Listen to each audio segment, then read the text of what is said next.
I learned a lot, obviously, through the 10 years that I spent as the only female undercover in a unit of 92 specialized officers. It's important how we read people. We all think that we've been through the same storm, but we haven't been on the same boat. Some have yachts, some have rafts, but people are people.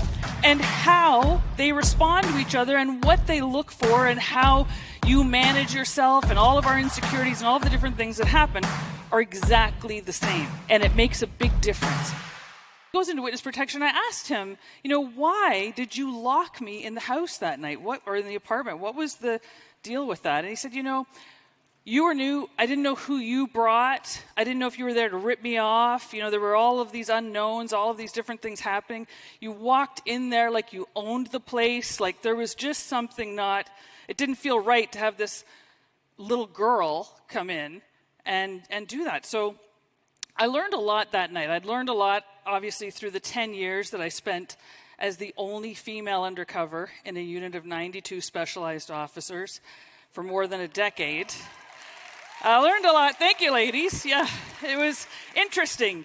And the communication styles, of course, are all very, very different. Now, clearly, you're here to talk about, not about drug dealers, right? That's a whole other conference. But people are people. And how they respond to each other and what they look for and how they judge you and how you manage yourself and all of our insecurities and all of the different things that happen are exactly the same.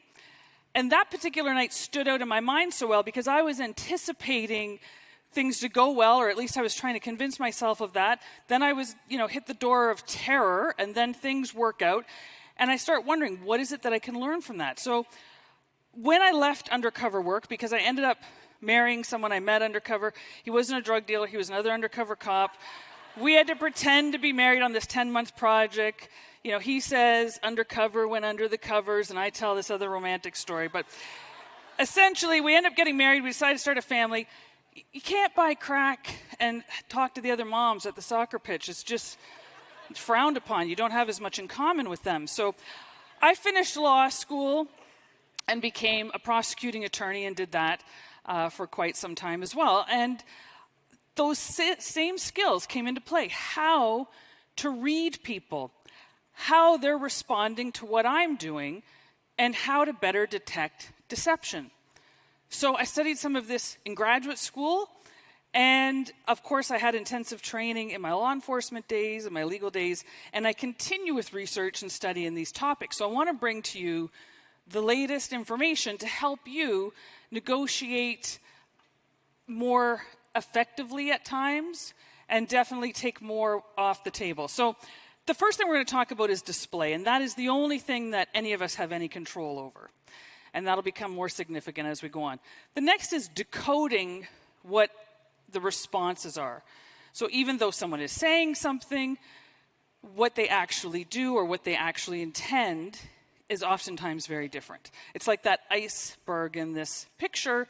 What we hear and the information that we get from their words is often just what's above the water. There's so much more below that we're missing.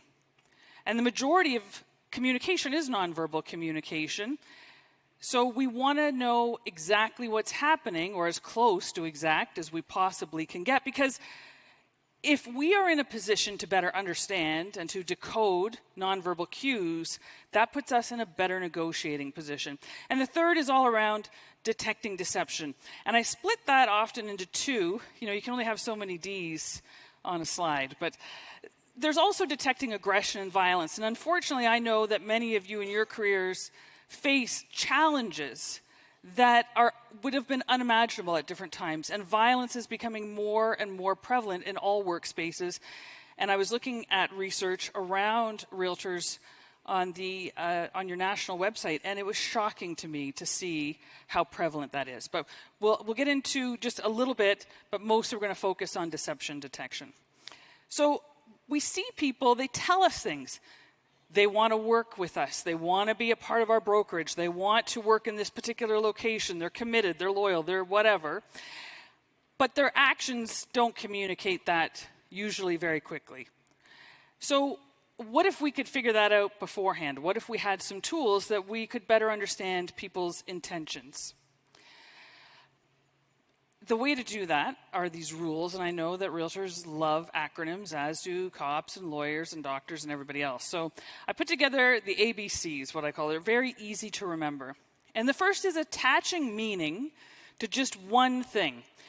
So often we see something, somebody does something, we think it means they're lying, they don't like us, they like us, they're attracted, they're not attracted. We attach this meaning, this significance to one single thing. And I would encourage you not to do that, because if and when we do, we're usually wrong. We're not getting all the info. The next is bias. And bias, of course, we have negative and positive. The negative biases, you've probably all had much training on that. But we often forget about the positive. You've all heard know, like, trust. Well, the know part, people knowing you often give them more of a benefit of the doubt. You overlook indiscretions. You overlook things because you like them, because you know them. So in detecting deception, that is a fatal flaw often. And the third is context. So how we're operating at work, at our brokerages, at our offices, can oftentimes be very different from how we're communicating with people at home, in our personal life, with acquaintances. So context is very, very important. Now, I've heard that you are a very competitive group. And I was at the VIP last night, and I can see that.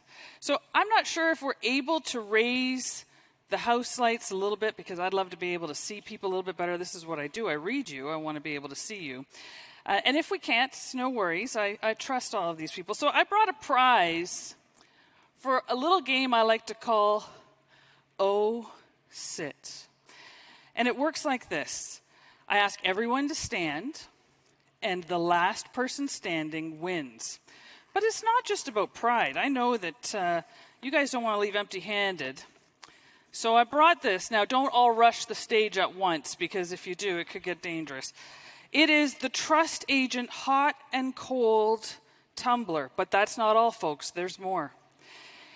Inside, I have put some American currency. I'm from Canada. I don't know if you recognize my accent or not, but I didn't bring Canadian dollars, so I want you to actually be able to buy something and put American dollars in here. Now, based on my former career, the fact that money has been in here, you might want to wash and sanitize this before you actually decide to. I've seen where some of the money's been.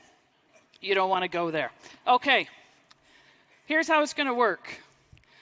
So if everyone could stand. And we're going to go through 5 questions. Oftentimes I have 10, and no one ever makes it past question 7, including former FBI agents. I had 200 undercover narcotics agents a month ago. Nobody makes it past question 7. But we have 5 questions today, and they're more tailored to this audience. So let's see where we go. So it's very simple. First one, people are most likely to tell higher stakes lies when they are A, texting, or B, on the phone. Raise your hand if you believe it is texting. Okay. Please have a seat if your hand is raised. So, people tell more lies texting. You know, maybe you're newly in a relationship and you pick up their phone and you see an eggplant and a peach. They tell you they've been grocery shopping. That's the list. You believe them. So, but higher stakes lies happen on the phone. And, sir, why do you think that would be? Gut feeling. Okay, well, that's not the right answer, but I appreciate your honesty. Anyone else? Yes, sir.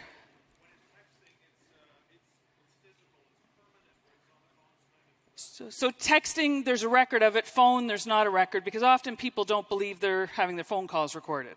That's correct. You know, even when we were doing wiretaps, I'd be listening to the guys talk on the phone, and in the first minute, they're like, "Don't say anything, man. Like, I think they're listening. I heard clicking. My old lady heard clicking." And then within like 3 minutes, they're telling us everything in these little codes. I'm like, it happened 100% of the time. They always talk. So even when they think they're being recorded, they still lie. But the stakes are usually higher. All right. Which appears more open to your ideas? Is it the woman in photo A or the woman in photo B? Raise your hand if you believe it is A. Okay, please have a seat if your hand is raised, and then take a good look at her face. And if you paid attention to her face, which one? Now, what if, let's say the gal in B has been working out a lot lately. She's showing off the biceps like those dudes do in their pictures, you know, where they push them out. Maybe the air conditioning's too high. Maybe her back is sore. Million reasons. Let's take a look at her face. So the face is important. Clearly, for some, we're still missing some of that critical information with masking, but when we look past that, we can still see in their eyes. All right. All things being equal, women are more willing to lie during a negotiation than men are. Raise your hand if you believe that is true. Okay, please have a seat. And for the women who raised your hands, we're going to talk later.